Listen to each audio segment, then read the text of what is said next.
Okay, good morning, everyone, and welcome to this week's adapted version of Insights into the Weekly Parsha.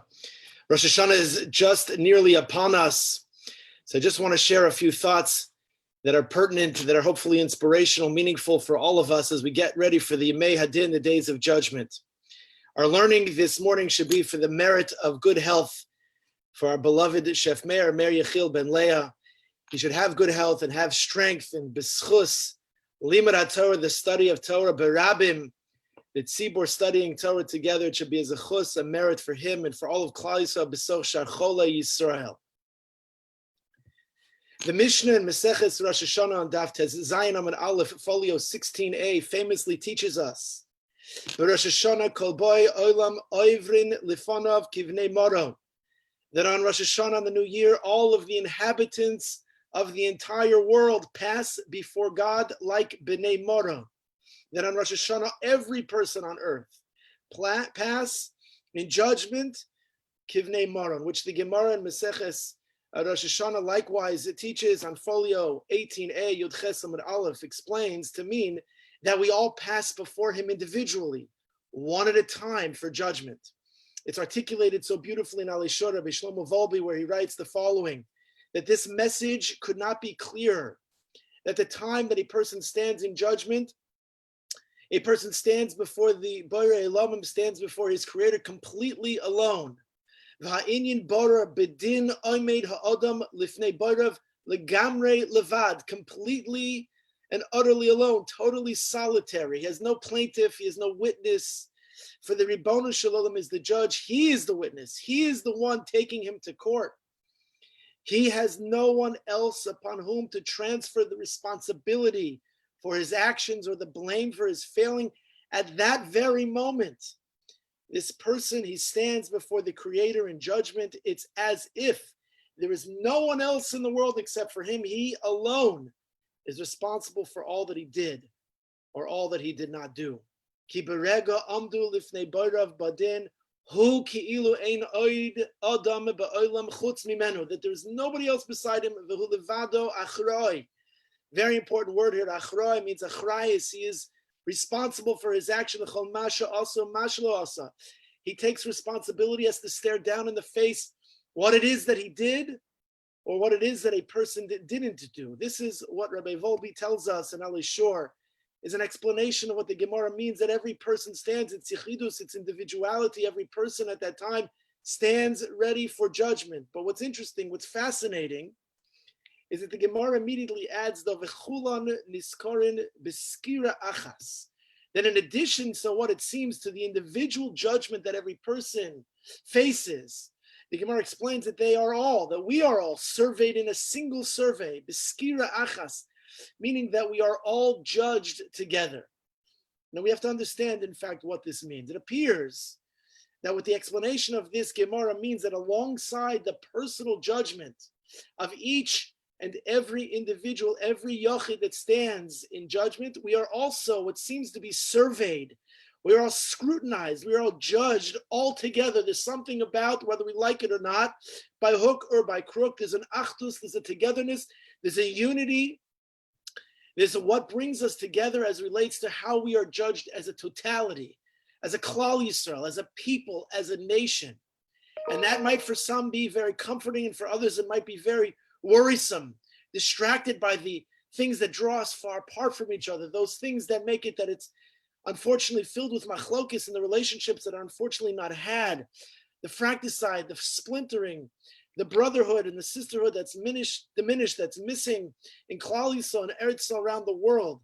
But what we see, what we understand from this Gemara, that in addition to every single person having judgment, that there is also a communal judgment. There are a number of explanations, Perushim, as to exactly what it is that the Gemara means. What does it mean that there's communal judgment? What does it mean that there's a nation version of how it is that we are scrutinized, how we're studied? So one of the beautiful explanations is that what it means, this Gemara refers to each person's impact on the world. It's true. Every person is judged individually. Everybody's going to have to stand in front of din, to face and to stare down their indiscretions, their shortcomings, their failings, their accomplishments, their achievements, their triumphs, their successes. But there's something unique about this Gemara's comment, what it means that not only in the individual personal sense, but it refers to each and every person's impact on the world. In this situation, does this person have a kesher?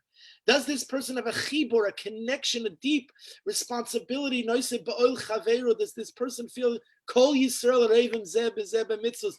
Does this person feel a connection to others? Comes out, person is needed by other people. Person has to be sensitive to what a person calls him to do.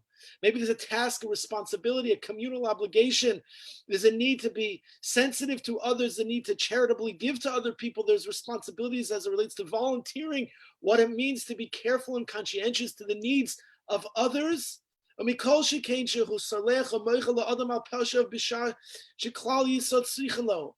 has to be forgiving, has to be mavrel midosav.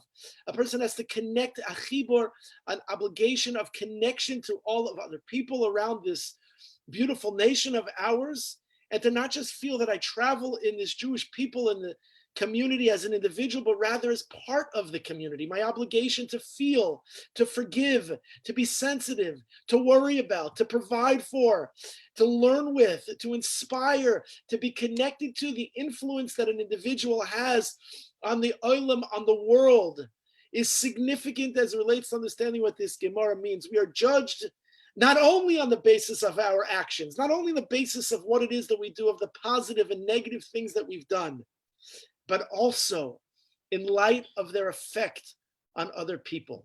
Dare we think that the things that we do or the things that we don't reverberate in the cosmos of this world, tipping the world into an axis of positivity or negativity, the influence, the hashpah, the shefa, the blessing, the bracha, that which influences others, nations, people, individuals, and communities, how it is that we do things, how we interact with others. It's not just left into cyberspace, not to fill a vacuum, but it's filled with very deep meaning. It has tremendous influence, specifically people of stature, people of certain influence. They yield considerable influence on others, whether they like it or not. It's positive or negative. An individual that has such a stature, they have to realize what it means and who they are to the Jewish people, who they are and what it means to the world. An important part of our judgment that we understand here is the nature and is the magnitude of our influence, whether and to what extent we have impacted positively or whether we've impacted negatively upon our surroundings and upon the world at large.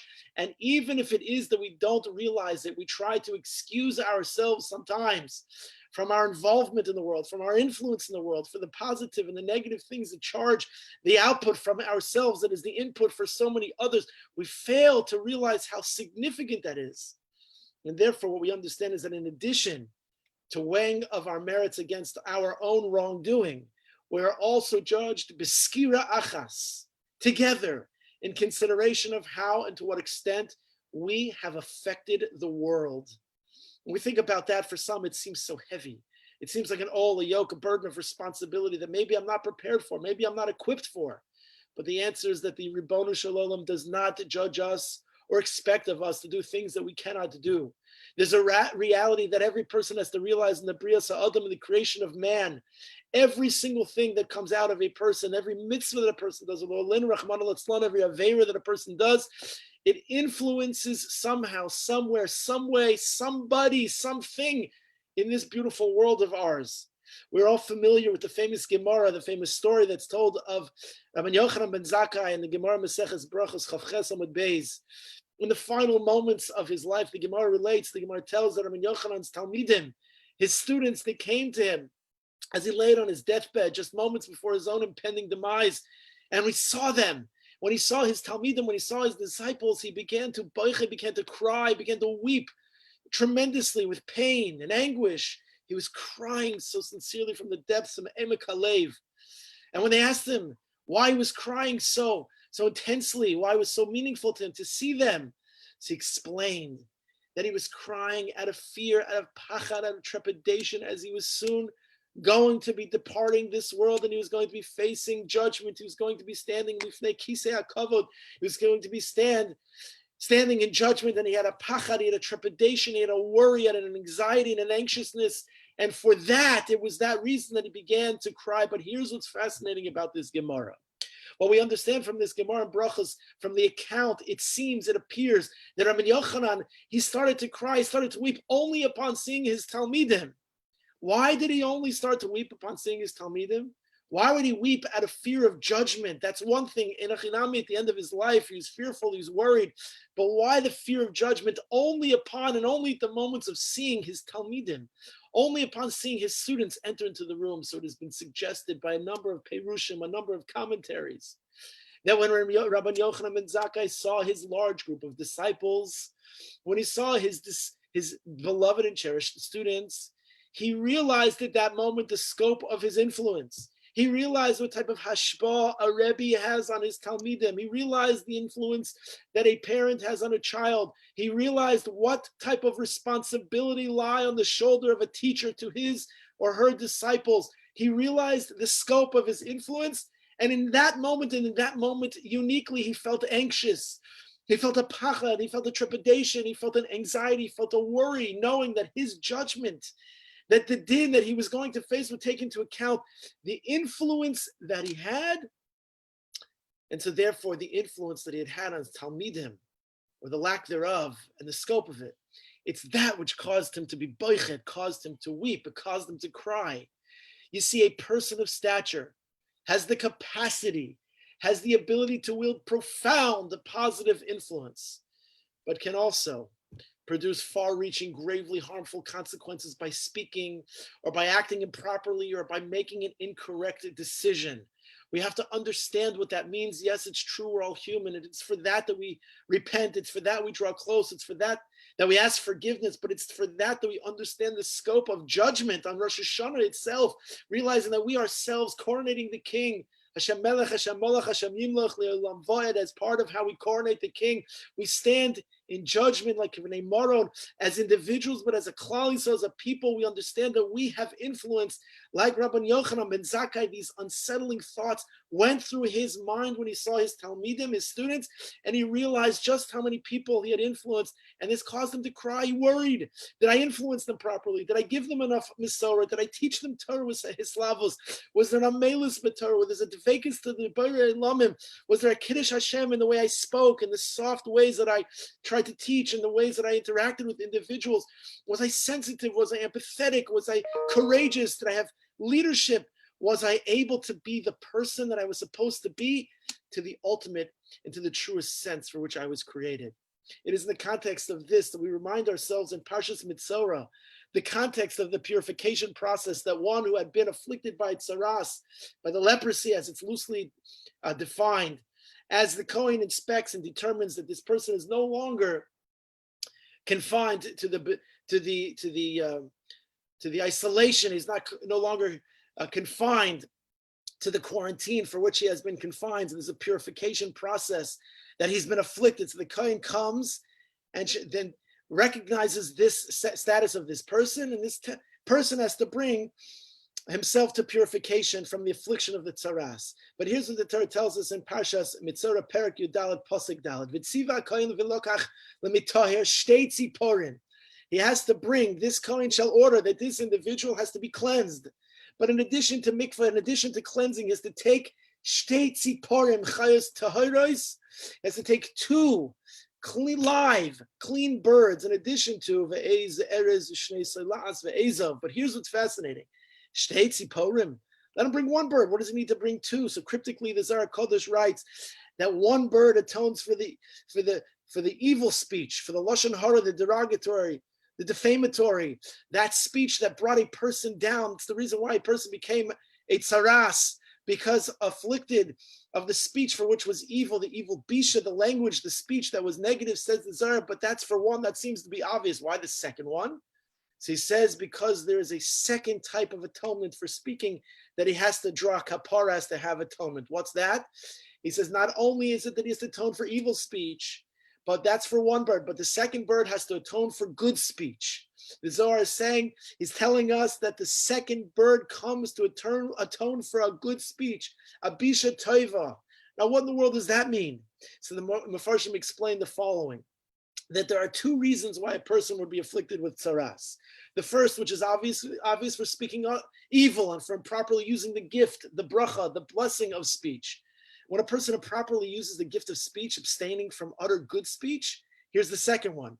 The first one is the evil speech. But when a person improperly uses the gift of speech by abstaining from uttering good speech, that is a significant lesson as well. When that it is called for a person to speak in a proper way, just as speaking gossip can sometimes destroy marriages, destroy partnerships, business relationships, friendships, so too speaking words of encouragement or failing to speak words of encouragement. Friendships can take a person who is depressed, lonely, a person who is disheartened, a person who is feeling rachak, distant from the Rebbeinu Shalom, bring him back to life if you speak something positive. If a person withholds that little compliment, that good morning, manishma, how are you doing? Thank you, toda rabah, nice job. When a person is not in receipt of just that positive reinforcement, when a person is not given that goodness from the speech for which a person can offer, so that can destroy a person. Think about how positive it is that you feel when somebody says to you a kind word, something very simple, something very minimal. It's just simply, how are you doing? Good morning. How's your family? How are your children? How's your spouse? How's everything going in your life? That very simple, minimal amount of just positive concern, what it does so much. The Zohar HaKadosh is telling us that the sin of Lashon Hara includes both evil speech and withholding good speech. This is what we understand. So sometimes withholding the compliment or the good word can be as destructive as speaking evil, which is a very powerful idea. This is the idea, the notion, the principle, the concept we've been discussing, the idea, the thoughts of Rabbi Yochanan ben Zakkai, the idea of what it means to have communal judgment when every person takes into consideration the influence that one has and the opportunities that one must seize to be able to know it best and ultimately how one can fulfill what it is that one has to fulfill in the relationship to others. When a person realizes what it is that a person can do, the sky is the limit. I just want to share with you as I conclude these remarks this morning by sharing with you the story of a rabbi who, for the purpose of this talk, will remain nameless. He was a Rav in New York for over 40 years, a very special Rav. He devoted himself to Klal Yisrael, of course, to his community, many causes in his very distinguished career. He passed away, and during the Shiva, the family received an unbelievable and beautiful heartfelt email from a person who had grown up in that community. It was from somebody who was affiliated with this community, with this congregation for many, many years. And in this email, it was described a woman who unfortunately had lost her husband and who was left with two very young orphans. And this young woman, who was just slightly over 40 years old, to be able to make ends meet, she took a job at a health clinic. Her salary wasn't going to cover the cost of any Jewish day school education at the time. It was meager. It was all she could do to squeak by. So what happened, the email describes, is that this woman, she met with this Rav, as well as some of the other members of the committee of the shul and regarding the school. After negotiations kind of failed, after having these conversations, the school wasn't able to meet her needs. And she left the office, resigning to the fact that she's going to have to enroll her two young sons in public school that was across the street from the school that she was hoping to send her kids. As she was walking up the avenue towards her car, she heard footsteps, and panting behind her was a familiar voice yelling out, Mrs. Blank, wait. It was the young rabbi at the time who was just starting out in his career. He was out of breath. She said, what? How can I help you? What do you need, Rabbi? So he says, do you want your children to attend yeshiva, to attend day school? She said, Rabbi, of course I do. That's why I'm here at this meeting. Unfortunately, I can't afford the tuition. You know my situation. I'm simply meagerly eking out a living, getting a bit firm. He said, that isn't what I asked you. I asked you, do you want your children to study in the day school, yes or no? He said, of course I do. But interrupting, he said, good, that's all I need to know. Please have these children report to school Monday morning, 8:30 a.m. with their books, with their pens, their pencils ready to go. So it seems as if that not perhaps one single day while these children were in this day school, they were even, this mother, ever permitted to pay tuition. And whatever she paid was the barest minimum. Now to date, so this email tells this family, one son is one of the leading authorities in medical research and treatment in the world. He is a man who has smicha, he's non-pulpit. He earned his smicha from a reputable yeshiva, Talmud Chacham. He has children, he has grandchildren, he has a beautiful family. The younger child is a renowned Rosh Kolal, also in Eretz Yisrael. He and his wife have children, have grandchildren. And why the email ends, am I telling you, dear family, this? Because your father, because your family member, because this Rav, this person had a hand in this, whether ever or not he realized it. Maybe he doesn't understand, or maybe he never knew. Your father's enthusiasm, his interest in these two young orphans enabled them to grow into the great men they are today. Who knows what would have been had he not been there for them? Who knows what would have been if he wouldn't have run out of his office after seeing the conclusion of that meeting and would have just simply left this young mother with her young children to enroll her children in the public school. Who would have known if they would have ever been able to develop the Jewish identity, the Jewish education? Who knows what would have come and become of them? This is an impactful and important and interesting story because it highlights something that is often overlooked, and that is the small things of influence that carry tremendous, long-lasting, forever influence and impact on so many, and in ways that perhaps we never, ever realize. As we introspect during the Yomim Noraim and consider where and how we need to change and where and how we need to improve, we must take into consideration, into account the impact our speech, the impact our conduct, impact that we do has upon the people around us, whether we know it or not. We are judged b'skira achas, in reference to the effect, positive and negative, that we have upon the world. The world needs us to be a Kiddush Hashem. The world needs us to rectify, to remedy, to perfect, to bring goodness, to bring bracha, to bring blessing into this world. Our process of tshuva, we're mindful that the first day of Rosh Hashanah is the first of the 10 days of the Aseret Simei Tshuva, the days of drawing close, the days of reflection, the days of return. So then we must relate not only to our conduct itself, but also to the broader question we need to ask ourselves, the question of what kind of effect our conduct, our deeds, our ma'asim have. They have on the people in our lives, and whether we are contributing positively and significantly upon Klal Yisrael, Am Yisrael, and the world. Dear friends, let's take this message to heart and elevate ourselves this Rosh Hashanah. Let's seize the moment, and albeit the fact that this Yantif might not look as familiar as it has in years past, the davening might be shorter, the Chazanim might not sing the same songs that we are familiar with. It might be that we are able to come to shul, and perhaps those might not be able to come to shul. We might be able to hear all the sounds of the shofar. Maybe we won't be able to hear all the sounds of the shofar. But if we take into our hearts, improving ourselves in every and in any way, if we take to ourselves in our hearts to elevate ourselves, to appreciate everything we do, it does not sit or remain in the vacuum, but rather what it does, it has an opportunity to elevate everybody and anyone around us. Let's maximize every precious moment on this world. Let's maximize every precious breath that we take to connect to others, to feel achrayus and responsibility for others. Let's make ourselves the best that we can be, because in so doing, in that schus, others around us, in our families, in our communities, in Klal Yisrael, in Eretz Yisrael, and humanity and around the world will benefit. There will be goodness, there will be tov, there will be blessing, there will be bracha for all. And in that schus, may we all merit a chesiva v'chasima tova. May we all merit a healthy and prosperous and a sweet and a blessed new year. From my family to yours, we wish you all just a year of health, of happiness, of blessing and goodness. Ken Yehi Ratzon v'nomar Amen.